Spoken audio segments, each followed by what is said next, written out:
Have you ever noticed that some people genuinely enjoy being alone, not just tolerating it for a few hours, not scrolling their phone while waiting for someone to reply, but actually enjoying it, choosing it? They might spend a quiet evening reading a book, walking alone, working on something creative, or just sitting with their thoughts. And strangely, they seem perfectly fine with it. Meanwhile, the world often sends a very different message. If you're alone too much, people start asking questions. Are you okay? Why don't you go out more? I'm fine. Don't you get lonely? Oh, okay. Because somewhere along the way, society created this strange assumption. If someone enjoys being alone, something must be wrong with them. But psychology tells a very different story. In fact, people who genuinely enjoy solitude often have some fascinating traits. Their brains work a little differently. Their emotional world is a little deeper, and their relationship with themselves is often stronger than most people realize. So if you're someone who enjoys being alone, or if you know someone who does, what's actually going on inside the mind? Let me show you. Imagine this situation for a moment. It's Friday night. Some people feel a rush of excitement when plans appear. Parties, dinners, social events. Their brain lights up at the idea of being around others. But for someone who enjoys solitude, the excitement might come from something completely different. And a quiet evening. No noise, no pressure, no expectations.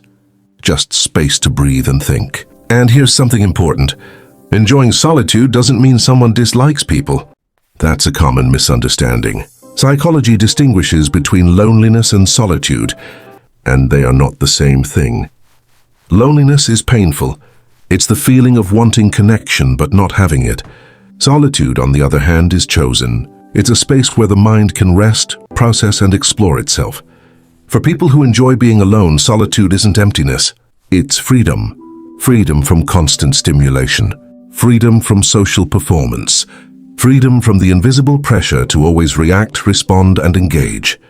And your brain actually behaves differently in those quiet so good to moments. see you both. When you're alone and relaxed, I'm doing something well, just interesting busy. We activates should do this inside more your often. mind, called the default mode network.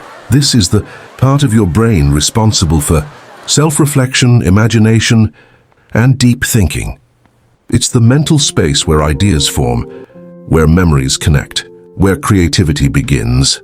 Many psychologists believe that solitude gives the brain time to organize thoughts and emotions in ways that constant social interaction doesn't allow. Think of it like this. Your mind is a snow globe. When life is busy, the globe is constantly being shaken. Look a bit down. Thoughts, emotions, stress, conversations, Oh, okay. everything swirls around chaotically. But when you spend time alone, the shaking stops, and slowly, the snow settles. You begin to see things clearly again. This is one reason many creative people throughout history valued solitude so deeply. Writers, philosophers, scientists, artists, many of them intentionally stepped away from crowds to think. People like Albert Einstein often worked in quiet isolation when developing ideas, not because they disliked people, but because solitude gave their minds space to wander. And wandering minds are powerful minds. Research from the University of Virginia found that people who are comfortable being alone often show higher levels of creativity and problem-solving ability. Why? Because their brains spend more time exploring ideas internally rather than constantly reacting to external input.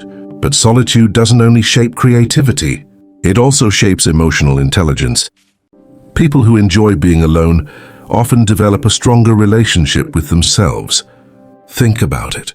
If you spend time alone regularly, you inevitably encounter your own thoughts and emotions.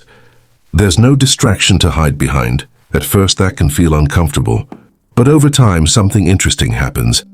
You start understanding yourself better. You notice patterns in your thinking. You recognize emotional triggers. You reflect on your decisions more deeply. And slowly self-awareness grows. This is one of the quiet strengths of solitude that most people never talk about. While the world rewards constant activity and social engagement, It's so good to see you solitude both. builds inner You too. clarity. How have you been? It's I'm like doing the well, just difference busy. between We should do this more often. constantly talking and occasionally pausing to listen. People who enjoy solitude are often listening to themselves. But there's another fascinating psychological layer here. People who are comfortable being alone tend to rely less on external validation. Their happiness doesn't depend as heavily on approval, attention, or social status. That doesn't mean they don't care about others. It simply means their emotional stability isn't controlled by other people's opinions. In psychology, this trait is sometimes linked to something called self-determination. It means your sense of identity comes from internal values rather than external pressure. And when someone develops this kind of independence, something powerful happens. They stop chasing every trend. They stop needing constant reassurance. They stop feeling the urge to prove themselves to everyone around them. Instead, they become selective with their energy, selective with their time, selective with their relationships, not because they're arrogant, but because they understand the value of their mental space. You see this often in people who keep small social circles. They might have only a few close friends, but those relationships tend to be deep and meaningful. Because when someone values solitude, they also tend to value authenticity. Surface-level interactions can feel exhausting. Small talk can feel draining. But real conversation, real connection, that still matters. It just matters more when it's genuine. And this brings us to another common misconception.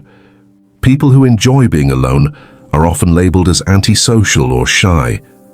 But many psychologists argue that solitude preference is often linked to something completely different. High sensitivity to stimulation. Some people's brains process social environments more intensely. Noise, conversation, emotional signals, body language, it all registers more strongly. For these individuals, social interaction can be enjoyable, but also mentally exhausting. It's like running many apps on your phone at the same time. Eventually the battery drains. Solitude becomes the charging station. It's where mental energy returns, where thoughts slow down, So good to see you. where emotional balance is restored. I'm doing well. And this is why someone who enjoys being alone might leave a party early, decline invitations, or disappear for a few days. Not because they don't care, but because their brain needs quiet in order to function well.